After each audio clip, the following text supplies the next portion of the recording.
morning, church family. Hope that you guys are doing well. I am switching things up a little bit, and because it's pretty and rainy and starting to get sunny out here, I thought I'd go outside today and get a little bit of fresh air. Our reading today is from Matthew chapter 26. That passage starts out by letting us know that the time for Jesus to be arrested is drawing close. He knows it. The religious leaders are beginning to plot and plan. Passover is in a couple days, and so we're moving towards Easter time. It also starts with the other story right after that, a very familiar story, a short story that we all probably know well. It's the story about Mary and the alabaster jar of perfume that she anoints Jesus with. This short story is really one of an intimate time of worship.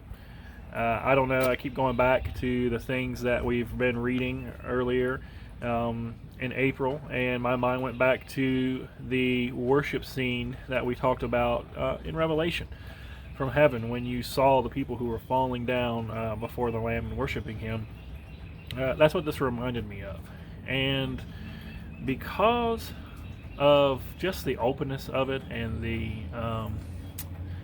intimacy of how Mary worships Jesus in this scene, I also think that it's there's this possibility of a little bit of embarrassment for her. I mean, anytime that you open yourself up like that, there's a possibility of embarrassing yourself. When's the last time that you embarrassed yourself? I embarrass myself lots, all the time, in many different ways. But here we find that Mary really putting herself aside, being willing to, embarrass herself if that's what happens. Not because she's doing something dumb like I would do, but because she loves Christ that much and she doesn't care.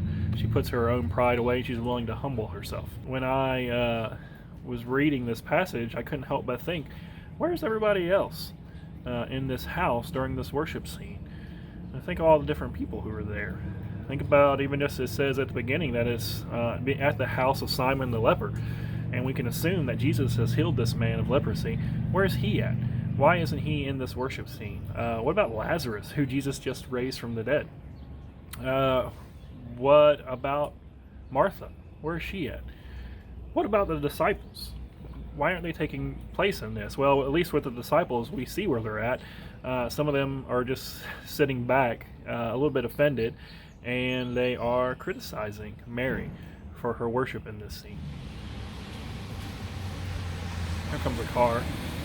I'm going to let it drive by because I don't know how loud it is. Okay. But something really cool happens in this scene. I don't think any of them really knew what was getting ready to happen to Jesus. And if you read in other gospel accounts, you see that Jesus tells them over and over again that he's getting ready to be arrested, but it's like they can't understand, they can't comprehend it. I don't even think Mary really knows what's getting ready to happen. But she anoints him with this, and without even knowing it, because of the way she's worshiping him and putting herself aside and just loving him, she becomes part of what he's doing.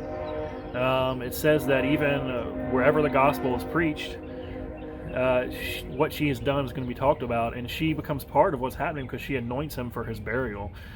And I think that is so cool because it happened just because she was focused on him and not because she was trying hard or anything like that. I think in our Christian walk, we can become extremely self-focused, try to please Christ, and we're trying to do what we think that he wants us to do, and we're trying to live better, and we're put a lot of pressure on ourselves, and I think inadvertently we put a lot of focus on ourselves.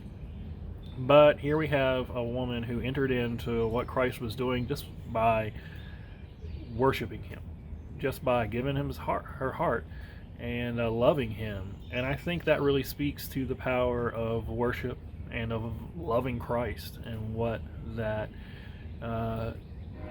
can cause to happen, what that can achieve.